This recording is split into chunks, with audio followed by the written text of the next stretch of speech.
Good morning, students. Hope you all are doing good and great in this pandemic. And in this today's class, we'll discuss about what are the laws that are related to divorce. ಅಂದ್ರೆ ವಿಚ್ಛೇದನಕ್ಕೆ ಸಂಬಂಧಪಟ್ಟಂತ ಕಾನೂನುಗಳು ಯಾವ್ಯಾವ ಇದಾವೆ ಅಂತ ಹೇಳ್ಬಿಟ್ಟು ಇವತ್ತಿನ ದಿನದಲ್ಲಿ ನಾವು ನೋಡೋಣಂತೆ. Divorce or dissolution of marriage is the termination of marriage or marital union, the cancelling and or reorganizing of the legal duties and responsibilities of marriage, that dissolving the bonds of matrimony between a married couple under the rule of law of a particular country and or state. So divorce ಅನ್ನೋದು ವಿಚ್ಛೇದನ ಅನ್ನೋದು ಒಂದೊಂದು ಭಾಗದಲ್ಲಿ ಒಂದೊಂದು ರೀತಿಯಾದಂತ ಕಾನೂನುಗಳಿದಾವೆ. ನಮ್ಮ Indian divorce ನಾವು ನೋಡೋದಾದ್ರೆ the rules and laws are very different when you compare to the western countries or any other state. But if you look towards in our Indian society only, divorce ಅನ್ನೋದು ವಿಚ್ಛೇದನ ಅನ್ನೋದು ಹಿಂದೂ ಧರ್ಮಕ್ಕೆ ಒಂದು ರೀತಿಯಲ್ಲಿದೆ, Christian ಧರ್ಮದಲ್ಲಿ ಒಂದು ರೀತಿಯಲ್ಲಿದೆ, ಮುಸ್ಲಿಂ ಧರ್ಮದಲ್ಲಿ ಒಂದು ರೀತಿ ಇದೆ. ಒಂದೊಂದು ಧರ್ಮಕ್ಕೆ ಅವರಿಗೆ ಆ ಧರ್ಮಕ್ಕೆ ಅನುಗುಣವಾದಂತ ವಿಚ್ಛೇದನವನ್ನು ಬೇರೆ ಬೇರೆ ರೀತಿಯಾದಂತ ಕಾನೂನುಗಳು ಇದಾವೆ.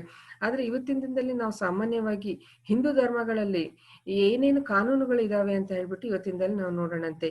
ಯಾವ್ಯಾವ ಸಂದರ್ಭದಲ್ಲಿ ವಿವಾಹ ವಿಚ್ಛೇದನವನ್ನು ಪಡೆಯಬಹುದು ಅಂತ ಹೇಳ್ಬಿಟ್ಟು. ಸೊ ಮೊದಲನೇದಾಗಿ the husband has been guilty of rape, sodomy or ಬಿಸ್ಟಾಲಿಟಿ.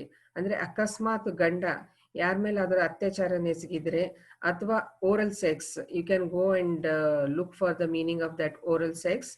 I am not going to explain it here in detail. Or bestiality, ಕ್ರೂರತನದಿಂದ ನಡ್ಕೊಂಡ್ರೆ, ಸೊ ಅಂತ ಒಂದು ಸಂದರ್ಭದಲ್ಲಿ ವಿಚ್ಛೇದನ ಪಡಿಬಹುದು.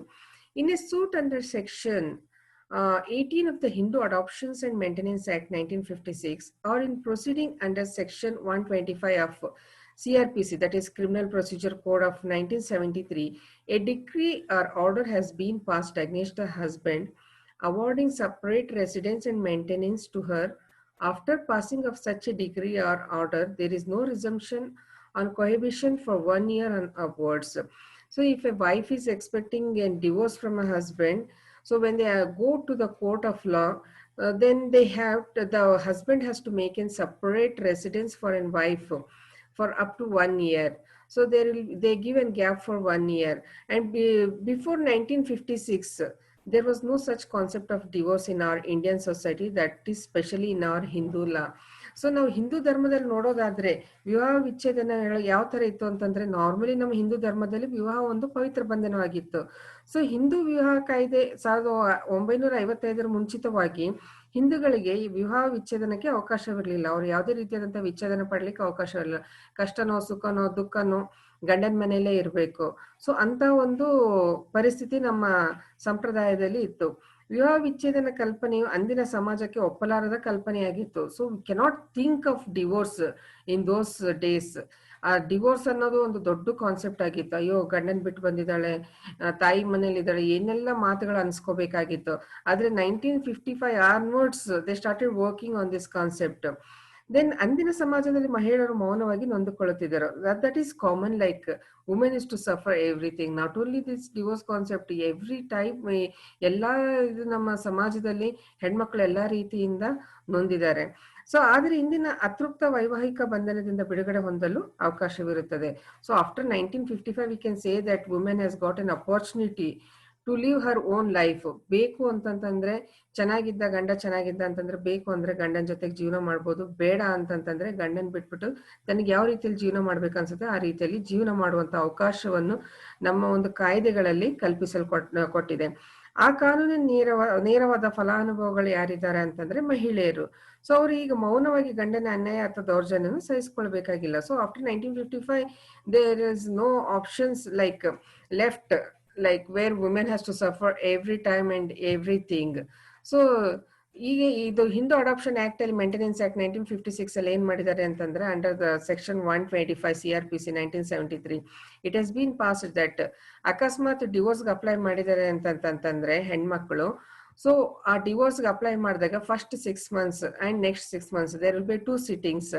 ಸೊ ಆ ಟೈಮಲ್ಲಿ ಏನ್ ಮಾಡ್ಬೇಕು ಅಂತಂದ್ರೆ, ಹೆಂಡತಿ ಗಂಡನ ಜೊತೆಗೆ ಜೀವನ ಮಾಡ್ಲಿಕ್ಕೆ ಇಷ್ಟ ಇಲ್ಲ ಅಂತಂದ್ರೆ ಅವಳಿಗೆ ಸಪರೇಟ್ ಮನೆ ಮಾಡ್ಕೊಡ್ಬೇಕು. ಮನೆ ಮಾಡ್ಕೊಟ್ಟು ಅದಕ್ಕೆ ಬರುವಂತ ಖರ್ಚು ವೆಚ್ಚಗಳನ್ನೆಲ್ಲ ಗಂಡ ನೋಡ್ಕೋಬೇಕು. ಗಂಡ ನೋಡ್ಕೊಂಡು 1 ವರ್ಷ ಆದ ನಂತರನೂ ಅವರಿಗೆ ಜೊತೆಗೆ ಜೀವನ ಮಾಡ್ಲಿಕ್ಕೆ ಇಷ್ಟ ಇಲ್ಲ ಅಂತಂದ್ರೆ ಅಂತ ಒಂದು ಸಂದರ್ಭದಲ್ಲಿ ನ್ಯಾಯಾಲಯ ಏನ್ ಮಾಡುತ್ತೆ ಅಂತಂತಂದ್ರೆ ವಿಚ್ಛೇದನ ಕೊಡ್ಲಿಕ್ಕೆ ತೀರ್ಪು ಕೊಡುತ್ತೆ. So under this act, there is a provision for divorce by mutual consent of both the parties, as in under the Hindu Marriage Act 1955. So ಈ ಒಂದು ಆಕ್ಟ್ ಪ್ರಕಾರ ಈ ಒಂದು ಇದರಲ್ಲಿ ಏನಿದೆ ಅಂತಂತಂದ್ರೆ ಮ್ಯೂಚುವಲ್ ಡೈವರ್ಸ್ ಅಂದ್ರೆ ಇಬ್ಬರು ಗಂಡ ಹೆಂಡತಿ ಇಬ್ರು ಕೋರ್ಟ್ ಅಲ್ಲಿ ಹೋಗಿ ಕೇಸ್ ಫೈಲ್ ಮಾಡ್ತಾರೆ, ನಮ್ಗಿಬ್ಬರಿಗೂ ಜೀವನ ಮಾಡ್ಲಿಕ್ಕೆ ಜೊತೆಗೆ ಜೀವನ ಮಾಡ್ಲಿಕ್ಕೆ ಇಷ್ಟ ಇಲ್ಲ ಅಂತ ಹೇಳ್ಬಿಟ್ಟು. That is section 28 special marriage act 1954. With the passing of the Hindu Marriage Act in 1955, dissolution of marriage was provided for on all Indian scale. A wife can seek divorce on the ground of following. So ಈ ಒಂದು Hindu marriage act ಪ್ರಕಾರ 1955 ಅಲ್ಲಿ ಕೆಲವು ಬದಲಾವಣೆಗಳನ್ನು ತಂದಿದ್ದಾರೆ. ನಮ್ಮ Indian ಕಲ್ಚರ್ಗೆ ತಕ್ಕಂತೆ ಯಾವ್ಯಾವ ಸಂದರ್ಭದಲ್ಲಿ ವಿಚ್ಛೇದನ ಪಡಿಬಹುದು ಅಂತ ಹೇಳ್ಬಿಟ್ಟು I have taken some following some points over here. The first thing is that adultery ಅಂತಂತಂದ್ರೆ ಈ ಇದು ವಾಟ್ ದೇ ಸೇ ದಟ್ ಮತ್ತೊಬ್ಬರ ಜೊತೆಗೆ ಸಂಬಂಧ ಇಟ್ಕೊಳ್ತಾರಲ್ವಾ, ಅಂತ ಅದಕ್ಕೆ ಅಡಲ್ಟ್ರಿ ಅಂತ ಹೇಳ್ತಾರೆ. Where the husband has after the ಸಾಲ್ಮನೈಸೇಷನ್ of the marriage had voluntarily sexual intercourse with any person other than his spouse, the wife can petition for divorce. So under what circumstances the wife can go for the divorce is that even after the marriage, if an husband is having an extramarital affair, then a wife can seek for the divorce. ಅಂದ್ರೆ ಗಂಡ ತನ್ನ ಹೆಂಡತಿಯನ್ನು ಬಿಟ್ಟು ಬೇರೆ ಹೆಣ್ಮಕ್ಳೊಟ್ಟಿಗೆ ಸಂಬಂಧ ಇಟ್ಕೊಂಡಿದ್ದಾನೆ ಅಂತಂತಂದ್ರೆ ಅಂತ ಒಂದು ಸಂದರ್ಭದಲ್ಲಿ ಹೆಂಡತಿ ಡಿವೋರ್ಸ್ಗೆ ಅಪ್ಲೈ ಮಾಡಬಹುದು. That is the first thing. Then the second thing is that ಕ್ರೂರತನ ಮಾಡ್ತಾರೆ. ಸೊ ಯಾವ್ಯಾವ ತರ ಕ್ರೂರತನಕ್ಕೆ ಹೆಣ್ಮಕ್ಳು ಇದು ಡಿವೋರ್ಸ್ಗೆ ಅಪ್ಲೈ ಮಾಡಬಹುದು, ವಿಚ್ಛೇದನಕ್ಕೆ ಅಪ್ಲೈ ಮಾಡಬಹುದು ಅಂತಂದ್ರೆ, where the husband as after the ಸಾಲ್ಮನೈಸೇಷನ್ of the marriage treated the petitioner with cruelty, the wife is entitled to get a degree of divorce. ಅಂದ್ರೆ ಮದುವೆ ಮಾಡ್ಕೊಂಡಾದ ನಂತರ ತನ್ನ ಹೆಂಡತಿಗೆ ವಿಚಿತ್ರವಾಗಿ ಕ್ರೂರತನವಾಗಿ ನಡೆಸ್ಕೊಂಡ್ರೆ ಅಂತ ಒಂದು ಸಂದರ್ಭದಲ್ಲಿ ಹೆಂಡತಿ ವಿಚ್ಛೇದನವನ್ನು ಪಡಿಬಹುದು. ಏನೇನು ಅಂತಂದ್ರೆ continuously used abusing and insulting words which bring shame and mental agony to her. ಅಂದ್ರೆ ಸತತವಾಗಿ ಬೈತಾನೆ ಇರ್ತಾರೆ, ನೀನ್ ಯಾವ್ದಕ್ಕೂ ಕೆಲ್ಸಕ್ಕೆ ಬರೋದಿಲ್ಲ, ನಾನಂತ ನಿನ್ ಮದ್ವೆ ಮಾಡ್ಕೊಂಡೆ, ಆಮೇಲೆ ನಿನ್ನಿಂದ ನನಗಿಷ್ಟು ತೊಂದರೆ ಆಯ್ತು, ನಿನ್ನಿಂದ ಜೀವನ ಹಾಳಾಯ್ತು ಅಂತ ಹೇಳ್ಬಿಟ್ಟು ಆಮೇಲೆ ಅಸಹ್ಯ ಮಾಡೋದು, ಆಮೇಲೆ ಮೆಂಟಲಿ ಡಿಪ್ರೆಷನ್ ಆಗಂಗೆ ಕೆಟ್ಟದಾಗಿ ಬೈಯೋದು ಅಂತ ಒಂದು ಸಂದರ್ಭದಲ್ಲಿ ಹೆಂಡತಿ ಡಿವೋರ್ಸ್ಗೆ ಅಪ್ಲೈ ಮಾಡ್ಬೋದು. Indulged in excessive sexual intercourse or in an unnatural sexual behavior against our wishes. So ಬೇಕಾಬಿಟ್ಟಿ ಸಂಬಂಧ ಹೊಂದ್ಕೊಳ್ಳೋದು, ಆಮೇಲೆ ಅಸ್ವಾಭಾವಿಕವಾದಂತ ಸಂಬಂಧ ಮಾಡ್ಲಿಕ್ಕೆ ಇದನ್ನ ಫೋರ್ಸ್ ಮಾಡೋದು. ಸೊ ಅಂತ ಒಂದು ಸಂದರ್ಭದಲ್ಲಿ ಆಮೇಲೆ ಹಗಲೆಲ್ಲ ದೈಹಿಕ ಸಂಬಂಧಕ್ಕೆ ಒತ್ತಾಯ ಮಾಡುವುದು. ಸೊ ಇಂಥ ಒಂದು ಸಂದರ್ಭದಲ್ಲಿ ಹೆಂಡತಿಗೆ ಇಷ್ಟ ಇಲ್ಲ ಅಂತಂದ್ರೆ ವಿಚ್ಛೇದನನ್ನು ಪಡೆಯಬಹುದು. Unreasonably refused and persisted in the refusal for a long time. ಕೆಲವೊಂದ್ಸತಿ ಸುಮ್ನೆ ಅವಾಯ್ಡ್ ಮಾಡ್ತಾ ಇರ್ತಾರೆ. ಗಂಡ 1 ದಿನ 2 ದಿನ ಅಥವಾ 1 ವಾರ ಅವಾಯ್ಡ್ ಮಾಡ್ಬೋದು, ಅಥವಾ 1 ತಿಂಗಳ ಅವಾಯ್ಡ್ ಮಾಡ್ಬೋದು. So if an husband continuously for a long time, if he keeps avoiding, then there is something fishy thing is going on in his mind. So during that time, like if he's continuously refusing, if he's continuously persisting her, ಅವಳ ಕಡೆ ಲಕ್ಷ್ಯ ಕೊಡದೆ, ಅವಳಿಗೆ ಏನ್ ಬೇಕು ಬೇಡ ಅನ್ನೋದು ಕೇಳದೆ ಇದ್ರೆ, ಸತತವಾಗಿ ಬಹಳ ದಿನಗಳು ಅದೇ ತರ ಮಾಡಿದ್ರೆ ಅಂತ ಒಂದು ಸಂದರ್ಭದಲ್ಲಿ ಹೆಂಡತಿ ವಿಚ್ಛೇದನಕ್ಕೆ ಅರ್ಜಿ ಕೊಡಬಹುದು. ದೆನ್ ಇಂಡಲ್ಜ್ಡ್ ಇನ್ ಡ್ರಂಕ್ನೆಸ್ ಆರ್ ಇಂಟಾಕ್ಸಿಕೇಟಿಂಗ್ ಡ್ರಗ್ಸ್. ಅಂದ್ರೆ ಸಿಕ್ಕಾಪಟ್ಟೆ ಕುಡಿಯೋದು, ಕುಡಿದು ಬಂದು ಹೊಡೆಯೋದು, ಗಲಾಟೆ ಮಾಡೋದು, ಬೈಯೋದು, ಆಮೇಲೆ ಬೇರೆ ಇದು ಇದ್ರೆ ಅಂತ ಒಂದು ಸಂದರ್ಭದಲ್ಲಿ ಹೆಂಡತಿಗೆ ಅಂತ ಗಂಡನ ಜೊತೆಗೆ ಜೀವನ ಮಾಡ್ಲಿಕ್ಕೆ ಇಷ್ಟ ಇಲ್ಲ ಅಂತಂತಂದ್ರೆ ವಿಚ್ಛೇದನಕ್ಕೆ ಹಾಕ್ಬೋದು. Then forced her to have a intercourse with a stranger. So ಗಂಡ ಕೆಲವೊಂದ್ಸತಿ ಏನ್ ಮಾಡ್ತಾನೆ ಅಂತಂದ್ರೆ, ಬೇರೆ ಯಾರಿಗೋ ಸ್ನೇಹಿತರನ್ನ ಕರ್ಕೊಂಡ್ಬಂದು ಅಥವಾ ಬೇರೆ ಯಾರಿಗೋ ಪರಿಚಯದವ್ರನ್ನ ಕರ್ಕೊಂಡ್ಬಂದು ಅವರೊಟ್ಟಿಗೆ ನೀನ್ ಸಂಬಂಧ ಇಟ್ಕೋ ಅಂತ ಹೇಳ್ಬಿಟ್ಟು ಹೆಂಡತಿಗೆ ಒತ್ತಾಯ ಮಾಡಿದಾಗ ಅಂತ ಒಂದು ಸಂದರ್ಭದಲ್ಲಿ ವಿಚ್ಛೇದನಕ್ಕೆ ಹೆಂಡತಿ ಅರ್ಜಿಯನ್ನು ಕೊಡಬಹುದು. Then brought into the house another women for his carnal satisfaction and indulge in sexual orgy with her. ಕೆಲವೊಂದ್ಸತಿ ಗಂಡ್ಮಕ್ಳು ಇಷ್ಟು ವಿಚಿತ್ರ ಮಾಡ್ತಾರೆ ಅಂತಂತಂದ್ರೆ, ಹೆಣ್ಮಕ್ಳನ್ನೇ ಬೇರೆ ಹೆಂಗಸನ್ನೇ ಮನೆಗೆ ಕರ್ಕೊಂಡ್ಬಂದು ಅವಳೊಟ್ಟಿಗೆ ಸಂಬಂಧ ಇಟ್ಕೋತಾರೆ. ಸೊ ಅಂತ ಒಂದು ಸಂದರ್ಭದಲ್ಲಿ ವಿಚ್ಛೇದನವನ್ನು ಪಡೆಯಬಹುದು. Then deliberately ill treated the children in her presence with a view to give her mental pain. ಕೆಲವೊಂದ್ಸತಿ ಹೆಂಡತಿ ಮುಂದೆ ಮಕ್ಕಳನ್ನ ಸಿಕ್ಕಾಪಟ್ಟೆ ಬೈಯೋದು, ಮಕ್ಕಳನ್ನ ಅಸಹ್ಯ ಮಾಡೋದು, ಮಕ್ಕಳಿಗೆ ಹೊಡೆಯೋದು. ಸೊ ಈ ರೀತಿ ಮಾಡಿದಾಗ ಸೊ ತನಿಗೆ ಹಿಂಸೆ ಕೊಡದೆ ತನ್ನ ಮಕ್ಕಳಿಗೂ ಹಿಂಸೆ ಕೊಟ್ಟು ಆ ಮಕ್ಕಳಿಗೆ ಹಿಂಸೆ ಕೊಡೋದ್ರ ಮೂಲಕ ತಾನು ಅಲ್ಲಿ ಇರದೇ ಇರೋ ತರ ಮಾಡೋದು. ಸೊ ಅಂತ ಒಂದು ಕ್ರೂರತನ ಮಾಡಿದಾಗ ವಿಚ್ಛೇದನವನ್ನು ಪಡೆಯಬಹುದು. Then desertion. So when the husband has deserted the petitioner for a continuous period of not less than 2 years, immediately presentation of the petition, the wife can obtain divorce.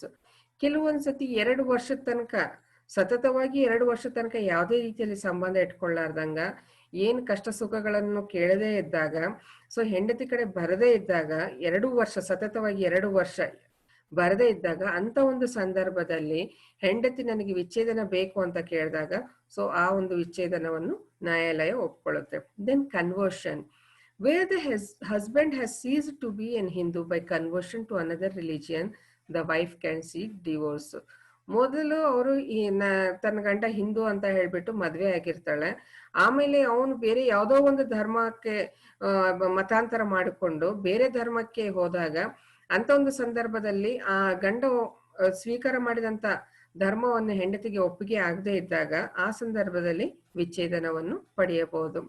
Unsound mind, where the husband has been incurably of unsound mind or has been suffering continuously or intermittently from mental disorder of such a kind and to be such an extent that a petitioner can reasonably be expected to live with the respondent, the wife can obtain divorce. There are certain times where we see that husband will be in unsound mind. ಕೆಲವೊಂದ್ಸತಿ ನಾವು ನೋಡ್ತೀವಿ.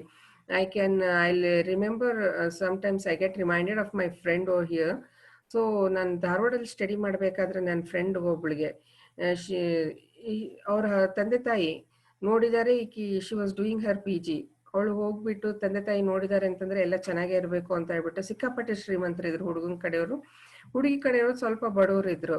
So ಹಿಂಗಾಗ್ಬಿಟ್ಟು ಮಗಳು ಚೆನ್ನಾಗಿರ್ತಾಳೆ, ಸಿಕ್ಕಾಪಟ್ಟೆ ಶ್ರೀಮಂತರು ಇದ್ದಾರೆ ಅಂತ ಹೇಳ್ಬಿಟ್ಟು ನೋಡಿ ಒಪ್ಕೊಂಡಿದ್ದಾರೆ. Mostly ತಂದೆ ತಾಯಿ ಗೊತ್ತಿರ್ಬೇಕೇನೋ. ಸೊ ಈಕಿ ಮದ್ವೆದಿಂದಲೇ ಹುಡುಗನ್ನ ನೋಡಿದಾಗ he was very much of unsound mind, mentally disturbed, ನೋಡಿದ್ರೆ ವಿಚಿತ್ರವಾಗಿ ಕಾಣ್ತಾ ಇದ್ರು. ಅಂತ ಹುಡುಗನ್ಗೆ ಮದ್ವೆ ಮಾಡಿಕೊಟ್ರು. ಆ ಸಂದರ್ಭದಲ್ಲಿ ಆಕಿ ಏನೇನು ಮಾತಾಡ್ಲಿಲ್ಲ. ಯಾಕೆ ಅಂತಂದ್ರೆ ತಂದೆ ತಾಯಿ ಮರ್ಯಾದೆ ಪ್ರಶ್ನೆ ಅಂತ ಹೇಳ್ಬಿಟ್ಟು. ಸೊ ಇಂಥ ಒಂದು ಸಿಚುವೇಶನ್ಸ್ ಬರ್ತವೆ. ಸೊ 1955 ಬಿಫೋರ್ ಎಂತವ್ರು ಕೊಟ್ಟು ಮದ್ವೆ ಮಾಡಿದ್ರು ಹೆಣ್ಮಕ್ಳು ಮದ್ವೆ ಮಾಡ್ಕೊಂಡು ಹೋಗ್ತಾ ಇದ್ರು.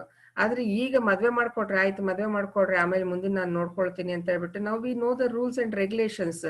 ಈ ಕಾನೂನೆಲ್ಲ ಗೊತ್ತಿರೋದ್ರಿಂದ ಯಾವ ರೀತಿಯಲ್ಲಿ ಜೀವನ ಮಾಡ್ಬೇಕು ಮತ್ತೆ ಎಂತವ್ರ ಜೊತೆಗೆ ಜೀವನ ಮಾಡ್ಬೇಕು ಅಂತ ಎಲ್ಲರೂ ತಮ್ಮ ತಮ್ಮ ಆಯ್ಕೆ ಮತ್ತೆ ತಮ್ಮ ತಮ್ಮ ವಿಚಾರಗಳನ್ನ ವ್ಯಕ್ತಪಡಿಸುವಂತ ಒಂದು ಸ್ವಾತಂತ್ರ್ಯ ಈಗ ಹೆಣ್ಮಕ್ಳಿಗೆ ಸಿಕ್ಕಿದೆ. ಸೊ ಹಿಂಗಾಗ್ಬಿಟ್ಟು there are certain times where we see that man with an unsound mind getting married to a good girl. So ಅಂತ ಒಂದು ಸಂದರ್ಭದಲ್ಲಿ ಮೆಂಟಲ್ ಡಿಸಾರ್ಡರ್ ಇದ್ರೆ, ಸೊ ಮೆಂಟಲಿ ಡಿಸಾರ್ಡರ್ ಇದ್ರೆ, ಆಮೇಲೆ ಸ್ವಸ್ಥ ಬುದ್ಧಿಯಲ್ಲಿ ಇರದೇ ಇದ್ರೆ, ಅಂತ ಒಂದು ಸಂದರ್ಭದಲ್ಲಿ ಮದ್ವೆ ಮಾಡ್ಕೊಂಡಿದ್ರೆ ಬೇಡ ಅಂತ ಒಂದ್ ಜೊತೆಗೆ ನನ್ ಜೀವನ ಮಾಡ್ಲಿಕ್ಕೆ ಇಷ್ಟ ಇಲ್ಲ ಅಂತಂದ್ರೆ ಅಂತ ಒಂದು ಸಂದರ್ಭದಲ್ಲಿ ಮಹಿಳೆ ವಿಚ್ಛೇದನವನ್ನು ಪಡೆಯಬಹುದು. Then leprosy, where the husband has been suffering from a violent and incurable form of leprosy, the wife can obtain divorce. ಅಂದ್ರೆ ಎಂತ ಒಂದು ಸಂದರ್ಭದಲ್ಲಿ ಈ ಕುಷ್ಠರೋಗ ಇತ್ತು ಅಂತಂತಂದ್ರೆ, ಸೊ ಈ ಕುಷ್ಠರೋಗದಿಂದ ಇದನ್ ಮಾಡ್ಲಿಕ್ಕೆ ಆಗೋದಿಲ್ಲ ಅಂದ್ರೆ ಕುಷ್ಠರೋಗದಿಂದ ಇದು ಸ್ವಸ್ಥತೆ ಆಗೋದಿಲ್ಲ ಅಂತಂತಂದಾಗ ಅಂತ ಒಂದು ಸಂದರ್ಭದಲ್ಲಿ ಏನ್ ಮಾಡ್ಬೋದು ಅಂತಂತಂದ್ರೆ she can obtain for divorce. Venereal diseases, where the husband has been suffering from venereal disease in a communicable form, the wife can obtain for divorce. ಅಂದ್ರೆ ಕೆಲವೊಂದ್ಸತಿ ಕಮ್ಯುನಿಕೇಬಲ್ ಡಿಸೀಸಸ್ ಇರುತ್ತೆ, ಅಂಟು ರೋಗ ಅಂತ ಹೇಳ್ತೀವಿ. ಅಕಸ್ಮಾತ್ ಗಂಡನಿಗೆ ಯಾವುದೇ ರೀತಿಯಾದಂತ ಅಂಟು ರೋಗ ಬಂದಿದೆ ಅಂತಂತಂದ್ರೆ ಅದು ಹುಷಾರಾಗದೆ ಇರುವಂತ ಅಂಟು ರೋಗಗಳು. You can take the example of the HIV or AIDS. So that is an communicable disease. ಅಂತ ಒಂದು ಕಾಯಿಲೆ ಬಂದಾಗ ಹೆಂಡತಿ ಅಂತ ಗಂಡನ ಜೊತೆಗೆ ಜೀವನ ಮಾಡ್ಲಿಕ್ಕೆ ಇಷ್ಟ ಇಲ್ಲ ಅಂತಂತಂದ್ರೆ ಅಂತ ಒಂದು ಸಂದರ್ಭದಲ್ಲಿ ವಿಚ್ಛೇದನವನ್ನು ಪಡೆಯಬಹುದು. ರಿನೌನ್ಸಿಯೇಷನ್ of the world, where the husband has renounced the world by entering any religious order, the wife can obtain divorce. ಅಂದ್ರೆ ಕೆಲವೊಂದ್ಸತಿ ಗಂಡ್ಮಕ್ಳು ಏನ್ ಮಾಡ್ತಾರೆ ಅಂತಂದ್ರೆ ಈ ಜೀವನನೇ ಬೇಡ, ಈ ಸಂಸಾರ ಬೇಡ ಅಂತ ಹೇಳ್ಬಿಟ್ಟು ಈ ಜೀವನ ತ್ಯಾಗ ಮಾಡ್ಬಿಟ್ಟು ಸನ್ಯಾಸತ್ವವನ್ನು ಸ್ವೀಕಾರ ಮಾಡ್ತಾರೆ. ಸೊ ಅಂತ ಸನ್ಯಾಸತ್ವವನ್ನು ಸ್ವೀಕಾರ ಮಾಡಿದಾಗ ಹೆಂಡತಿನೇ ಬೇಡ ಅಂತ ಹೇಳ್ಬಿಟ್ಟು ಜೀವನ ಎಲ್ಲ ತೊರೆದು ಯಾವುದೋ ಒಂದು ಧರ್ಮವನ್ನು ಸ್ವೀಕಾರ ಮಾಡ್ಕೊಂಡು ಸನ್ಯಾಸತ್ವವನ್ನು ಸ್ವೀಕಾರ ಮಾಡ್ಕೊಂಡಾಗ ಅಂತ ಒಂದು ಸಂದರ್ಭದಲ್ಲಿ ಹೆಂಡತಿ ವಿಚ್ಛೇದನವನ್ನು ಪಡೆಯಬಹುದು. Then presumed death, where the husband has not been heard of as being alive for a period of 7 years or more by those person who would naturally have heard of it had that part been alive, the wife can obtain divorce. So ಎಂಥ ಸಂದರ್ಭದಲ್ಲಿ ವಿಚ್ಛೇದನ ಪಡಿಬಹುದು ಅಂತಂತಂದ್ರೆ, ಯಾವುದೋ ಒಂದು ಗಂಡನಿಗೆ ರೋಗ ಇದೆ, ಸೊ ಆ ರೋಗ ಅವನಿಗೆ ಆ ರೋಗದಿಂದ ಅವನು ಇದು ನಾರ್ಮಲ್ ಆಗೋದಿಲ್ಲ, ಮತ್ತು ಆ 7 ವರ್ಷದಲ್ಲಿ ಅವನ್ ಸಾಯ್ತಾನೆ ಅಂತ ಹೇಳ್ಬಿಟ್ಟು ಈಕೆಗೆ ತಿಳಿದು ಬಂದಾಗ ಅಂತವನ ಜೊತೆಗೆ ಸಂಬಂಧ ಇಟ್ಕೊಳ್ಳಿಕ್ಕೆ ಅಥವಾ ಅಂತವನ ಜೊತೆಗೆ ಸಂಸಾರ ಮಾಡ್ಲಿಕ್ಕೆ ಇಷ್ಟ ಇಲ್ಲ ಅಂತಂತಂದ್ರೆ ಅಂತ ಒಂದು ಸಂದರ್ಭದಲ್ಲಿ ವಿಚ್ಛೇದನವನ್ನು ಪಡೆಯಬಹುದು. So there are so many rules and regulations, laws, under what circumstances a woman can apply for the divorce. Then judicial separation, where there has been no resumption of cohabitation as between the parties to the marriage for a period of 1 year or upwards, after passing a decree for judicial separation in a proceedings to which they were parties, wife can seek divorce. And the judicial separations, ಅಂದ್ರೆ mutual ಆಗಿ no ರಿಸಂಪ್ಷನ್ of ಕೋಹ್ಯಾಬಿಟೇಷನ್ S between the parties to marriage for a period of 1 year. ಅಂದ್ರೆ 1 ವರ್ಷ ತನಕ ಮದುವೆ ಮಾಡಿಕೊಂಡು ಯಾವುದೇ ರೀತಿಯಿಂದ ಹೊಂದಾಣಿಕೆ ಬರಲಿಲ್ಲ ಅಂತಂತಂದ್ರೆ, ಅಥವಾ ಹೊಂದಾಣಿಕೆ ಬರದೆ ಈ ಜೀವನ ಮಾಡ್ಲಿಕ್ಕೆ ಕಷ್ಟ ಆಗತ್ತಪ್ಪ, ಗಂಡನ ಜೊತೆಗೆ ಜೀವನ ಮಾಡ್ಲಿಕ್ಕೆ ಕಷ್ಟ ಆಗತ್ತೆ, ನನಗೆ ಅವನಿಗೆ ಹೊಂದಾಣಿಕೆ ಆಗ್ತಾ ಇಲ್ಲ, ಬೇಡ ನಾನು ನನ್ನಷ್ಟಕ್ಕೆ ನಾನು ಇರ್ತೀನಿ ಅಂತಂತಂದಾಗ ಅಂತ ಒಂದು ಸಂದರ್ಭದಲ್ಲಿ ಇದು ಮ್ಯೂಚುವಲ್ ಅಂಡರ್ಸ್ಟ್ಯಾಂಡಿಂಗ್ ಮೇಲೆ ಜುಡಿಷಿಯಲ್ ಸಪರೇಷನ್ಸ್, ಅಂದ್ರೆ ನ್ಯಾಯಯುತವಾಗಿ ಅವರು ಬೇರೆ ಬೇರೆಯಾಗಿ ಜೀವನ ಮಾಡಲಿಕ್ಕೆ ಅನುಕೂಲ ಆಗಂಗೆ ಅವರು ವಿಚ್ಛೇದನವನ್ನು ಪಡೆಯಬಹುದು. ಆಮೇಲೆ bigamy, a wife can seek divorce from her husband if he had married again before the commencement of this act. So ಎಂತ ಒಂದು ಸಂದರ್ಭದಲ್ಲಿ ವಿಚ್ಛೇದನ ಪಡಿಬಹುದು ಅಂತಂತಂದ್ರೆ, ಅಕಸ್ಮಾತ್ ಹೆಂಡತಿ ಇದ್ದಾಗನು ಬೇರೆಯವರೊಟ್ಟಿಗೆ ಮದುವೆ ಮಾಡ್ಕೊಂಡ್ರೆ, ಅಂದ್ರೆ ತಾನಿದ್ದನ್ನೇ ಮೊದಲು ಒಬ್ಬಳು ಹೆಂಡತಿ ಆಲ್ರೆಡಿ ಇದ್ದು ಇನ್ನೊಬ್ಬರ ಜೊತೆಗೆ ಮದುವೆ ಆದ್ರೆ ಅಂತ ಒಂದು ಸಂದರ್ಭದಲ್ಲಿ ಹೆಂಡತಿ ವಿಚ್ಛೇದನವನ್ನು ಪಡೆಯಬಹುದು. Rape and unnatural offence, if the husband has since the ಸಾಲ್ಮನೈಸೇಷನ್ of the marriage been guilty of rape, sodomy or bestiality, the wife may seek divorce.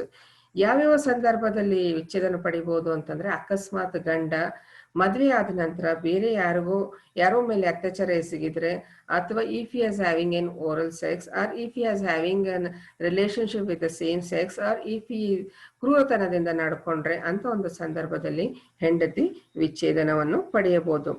Marriage while being a minor, where her marriage was solemnized before she attained the age of 15 years and she has repudiated the marriage after attaining the age, but before attaining the age of 18 years, the wife may seek divorce. ಎಂತ ಒಂದು ಸಂದರ್ಭದಲ್ಲಿ ವಿಚ್ಛೇದನ ಪಡಿಬಹುದು ಅಂತಂತಂದ್ರೆ, ಅಂದ್ರೆ 15 ವರ್ಷದಲ್ಲಿ ಇದ್ದಾಗ ಅಂತ ಒಂದು ಸಂದರ್ಭದಲ್ಲಿ ಅವಳಿಗೆ ಮದುವೆ ಮಾಡಿ ಕೊಟ್ಟಿರ್ತಾರೆ, 15 ವರ್ಷ ತುಂಬಿರುತ್ತೆ, ಆವಾಗ ತಾನೇ ದೊಡ್ಡ ಹುಡುಗಿಯಾಗಿರ್ತಾಳೆ, ಸೊ ಯಾರಿಗೋ ನೋಡಿ ಮನೆಯಲ್ಲಿ ಮದುವೆ ಮಾಡಿ ಕೊಡ್ತಾರೆ.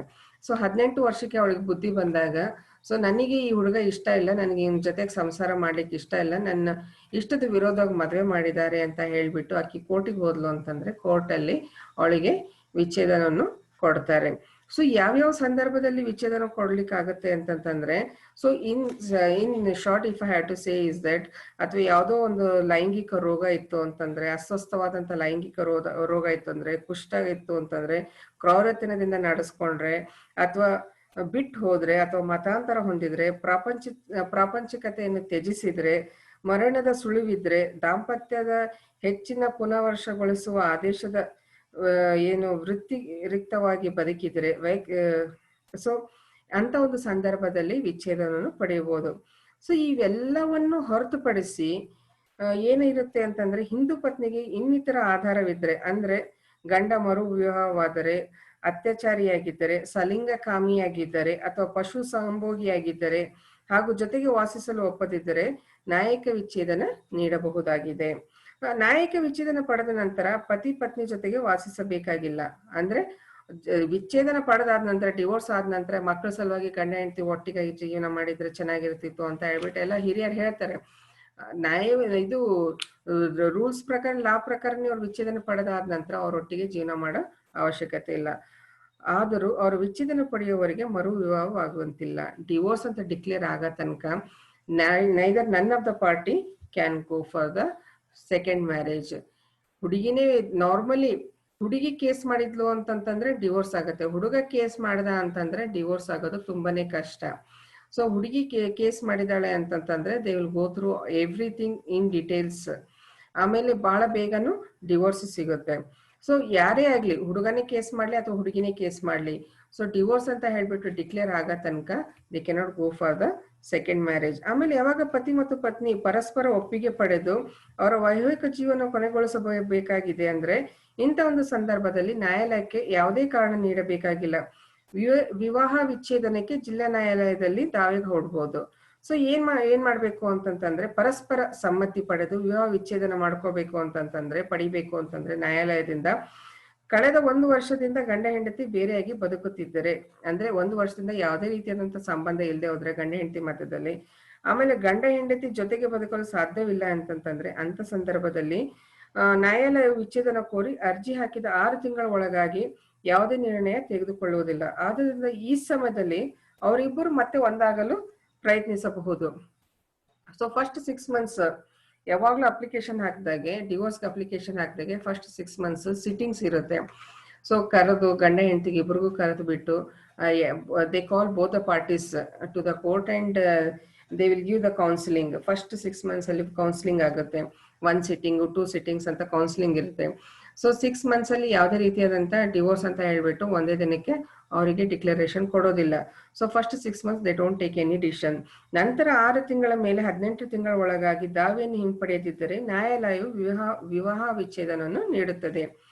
ಸೊ ಏನ್ ಮಾಡ್ತಾರೆ ಅಂತಂದ್ರೆ first 6 months they will give the this one options for them to set right the things. ತಮ್ಮಷ್ಟಕ್ಕೆ ತಾವೇ ಎಲ್ಲ ಸರಿಪಡಿಸ್ಕೊಂಡು ಮತ್ತೆ ಜೀವನ ಮಾಡ್ಲಿಕ್ಕೆ ಸಾಧ್ಯ ಇದೆನೋ ಅಂತ ಹೇಳ್ಬಿಟ್ಟು ಎಲ್ಲ ಪ್ರಯತ್ನಗಳು ನ್ಯಾಯಾಲಯದಿಂದನೂ ಆಗುತ್ತೆ. ಮೊದಲೇ 6 ತಿಂಗಳು ಅವರಿಗೆ ವಿವಾಹ ವಿಚ್ಛೇದನನ್ನು ನ್ಯಾಯಾಲಯದಿಂದ ಸಿಗೋದಿಲ್ಲ. 6 ತಿಂಗಳಿಂದ ಹಿಡಿದು ಮೇಲೆ 18 ತಿಂಗಳ ತನಕ, after from 6 months to the 18 months, if they see continuously that they don't want to live together under one roof, ಅವರಿಬ್ಬರು ಒಂದೇ ಮನೆಯಲ್ಲಿ ಇರ್ಲಿಕ್ಕೆ ನಮ್ಗೆ ಇಷ್ಟ ಇಲ್ಲ, ನಾವು ಜೊತೆಗೆ ಜೀವನ ಮಾಡ್ಲಿಕ್ಕೆ ಆಗೋದಿಲ್ಲ ಅಂತ ಹೇಳಿದಾಗ, ಸೊ ಅಂತ ಒಂದು ಸಂದರ್ಭದಲ್ಲಿ ನ್ಯಾಯಾಲಯದಿಂದ 18 ತಿಂಗಳಾದ ನಂತರ ಅವ್ರ ಜೀವನ ಮಾಡ್ಲಿಕ್ಕೆ ಇಷ್ಟ ಇಲ್ಲ, ಇವನ್ after counselling, after all the sittings, if they don't want to live together, then the court will give them the divorce. ಒಂದು ವೇಳೆ ದಾವೆಯಲ್ಲಿ ಓರ್ವ ಕಕ್ಷಿಗಾರ ದಾವೆ ಹಿಂಪಡೆದುಕೊಂಡರೆ ನ್ಯಾಯಾಲಯ ವಿಚಾರದ ವಿಚಾರಣೆಯನ್ನು ನಡೆಸಬೇಕು. ಹಾಗೂ ಈ ಸಂದರ್ಭದಲ್ಲಿ ಒಪ್ಪಿಗೆ ಇಲ್ಲದಿದ್ದರೆ ವಿವಾಹ ವಿಚ್ಛೇದನ ನೀಡಲಾಗುವುದಿಲ್ಲ. Any either of the party ಈ ಕೌನ್ಸಿಲಿಂಗ್ ಆದ ನಂತರ ಅಡ್ಜಸ್ಟ್ ಮಾಡ್ಕೊಂಡು ಹೋಗ್ರಿ ಲೈಫ್ ಅಲ್ಲಿ, ಇದನ್ನ ಅಡ್ಜಸ್ಟ್ಮೆಂಟ್ ಬಹಳ ಇಂಪಾರ್ಟೆಂಟ್, ನೀವು ಒಬ್ರಿಗೊಬ್ರು ಅರ್ಥ ಮಾಡ್ಕೊಂಡು ಹೋಗ್ರಿ ಅಂತ ಹೇಳ್ಬಿಟ್ಟು ಈ ತರ ಏನಾದ್ರು ಕೌನ್ಸಿಲಿಂಗ್ ಕೊಟ್ಟು ಜೊತೆಗೆ ಜೀವನ ಮಾಡ್ರಿ ಅಂತ ಹೇಳಿ ಏನಾದ್ರು ಹೇಳಿದಾಗ ಯಾರಾದ್ರೂ ಒಬ್ರು ಹುಡುಗನೋ ಹುಡುಗಿನೋ ಒಪ್ಪಿಕೊಂಡು ಇದನ್ ಮಾಡಿದ್ರೆ ಅಂತ ಒಂದು ಸಂದರ್ಭದಲ್ಲಿ ನ್ಯಾಯಾಲಯದಿಂದ ಅವ್ರಿಗೆ ವಿಚ್ಛೇದನವನ್ನು ಸಿಗೋದಿಲ್ಲ. So there are so many things under what circumstances women can seek the divorce.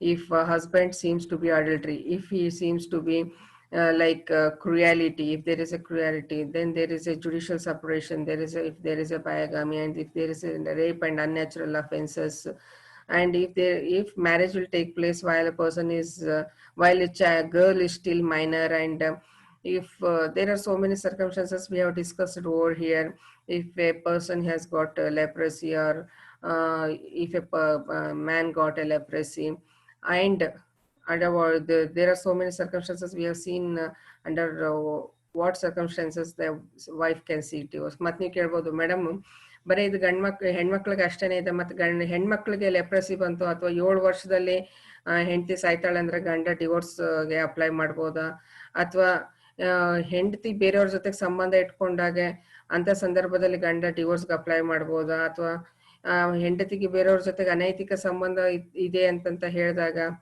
ಅಂತ ಸಮಯದಲ್ಲಿ ಗಂಡ ಡಿವೋರ್ಸ್ಗೆ ಅಪ್ಲೈ ಮಾಡ್ಬೋದಾ ಅಂತ ಹೇಳ್ಬಿಟ್ಟು.